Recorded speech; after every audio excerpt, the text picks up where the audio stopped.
What's up guys, I'm back with another video, and if you're looking at this then you probably know my frustration in what I'm doing.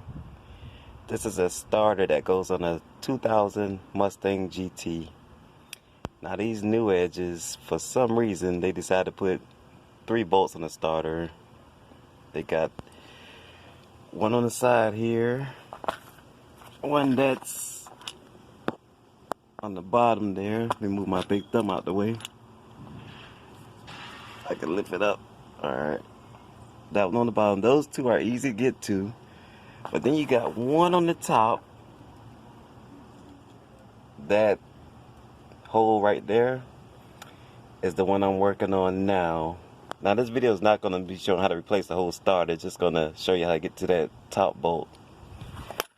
Now in the past they told me to use some kind of contraption with all these 1/4" drive extensions and run it through the front, through the K-member.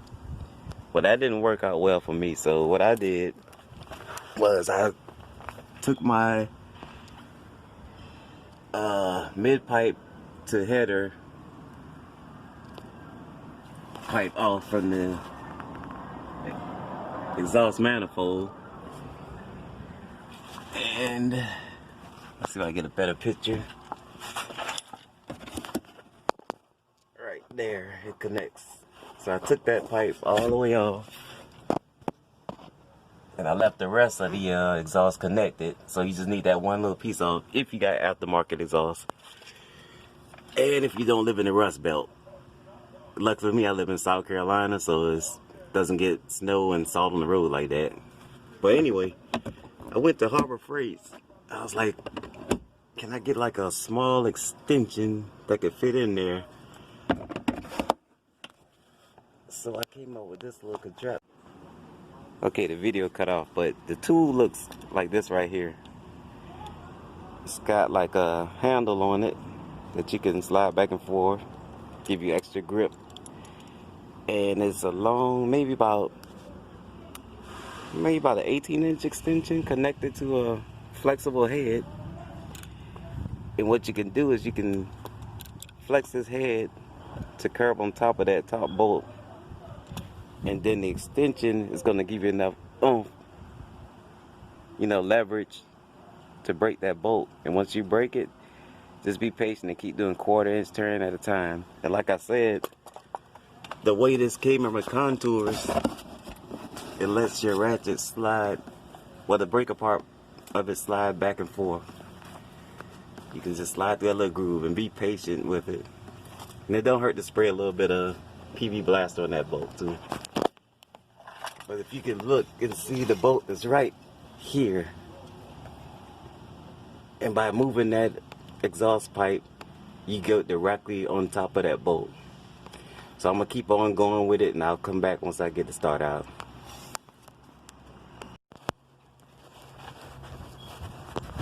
Now at the most, I'm only getting a 1/4 turn at a time, but it's worth it. You can hear it ratcheting, so you know I'm getting turns on it. It takes a little while. It's almost like this tool was designed for this.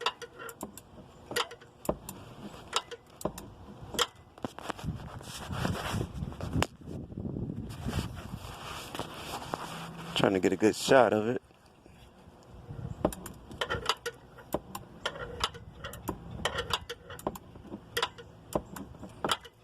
I got my other hand holding the socket onto the bolt.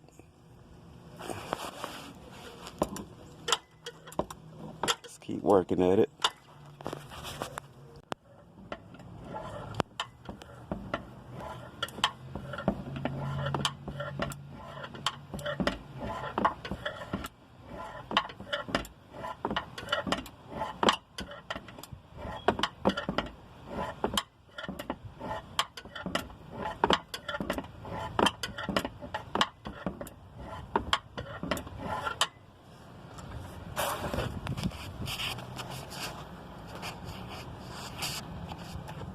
Alright, so after a little bit of patience, I kept turning and turning and turning, and the top bolt finally came out. And this is a welcome sight. If you ever have to change the starter on these new edge Mustangs, You're gonna love to see this. All I have to do now is just disconnect my power cable and ground cable and put the new starter in. And if you've never done this before, you do it, you know, disconnect the battery, because if you ever hit these little babies here, they're gonna cause some fireworks, little sparks.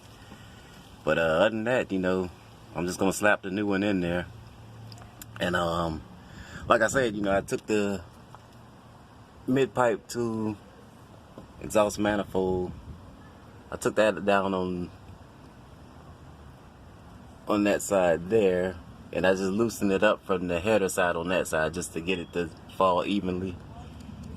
So like I said, I'm just gonna put the new one in, button it back up, and I may put that top bolt back in, just since that tool makes it so much easier. I know a lot of people just chuck it into the great beyond because they're so pissed at it, and I can see why, but I'm debating whether I should put it back in or not. But tool definitely makes it a lot easier. And I'm gonna show you why. This tool here, I'm gonna try to get the name of it. But if you look at how much action it has, okay, the top of it, it flexes. This part right here,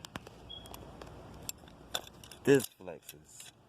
Then you got this extension, which is low profile, it's skinny enough to get up in there in that tight spot and give you leverage to break that bolt. I mean, it's just I just want to find the person who made this, and hopefully a woman. If they're a woman, you know, I'll give them a big kiss, because they're definitely an angel. I mean, look at how much action that has. You need all this to get in that tight spot. And not only that, folks, I mean, the head on this thing is a low profile. I mean, of course you got this little exterior here, but it's still a lot smaller than the regular 3/8 drive ratchet. If you're not looking, you think it's a 1/4 inch because it's so small. I'm trying to find my other ratchet. Okay, I'll do a comparison to the heads of these things. Okay, look at the head of this one. See how fat that is compared to this. And I know you probably say, well, why didn't you just use this to get up in there? But the head of this thing is so big, you can't get it in there between that manifold and the starter bolt. And then on the other hand, the 1/4 inch ratchet, it's fine, but you don't have this flexibility here. And if you ever try to get that 1/4 inch drive right behind that bolt, you're not gonna have the leverage. You're just gonna be pulling something this small here. And I don't care how much strength you got, you're not gonna have the leverage to break that bolt. Especially if your car is 20 years old. I mean, that bolt's just on there. So like I said, that long profile there, it gives you enough leverage to pull it, and it's sleek enough to get up in there. So this, I just can't stop praising this tool. It's just a wonderful tool, man.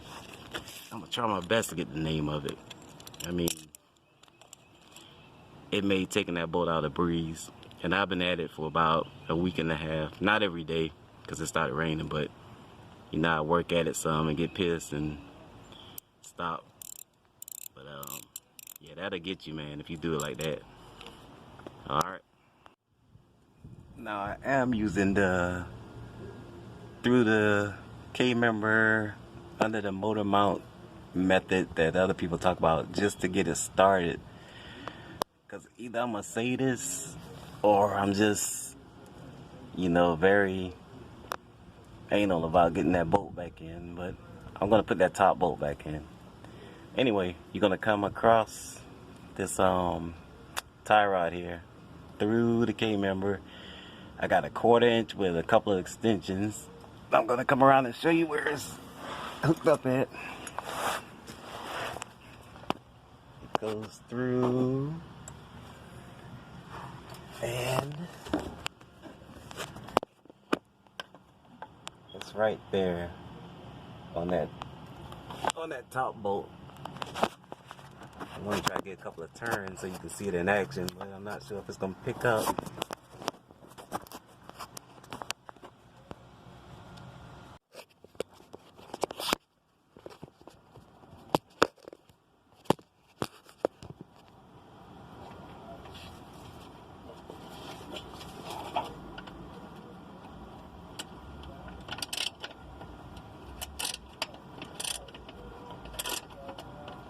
That's how the front method works.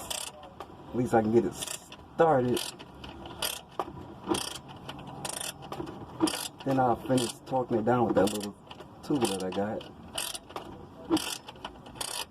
That's coming through the front of the car, right by the K-member. See, you can get on it pretty good. I'll just run that down. I'm not going to torque it like that so I don't round it off. That's about as tight as I'm going to get it with this.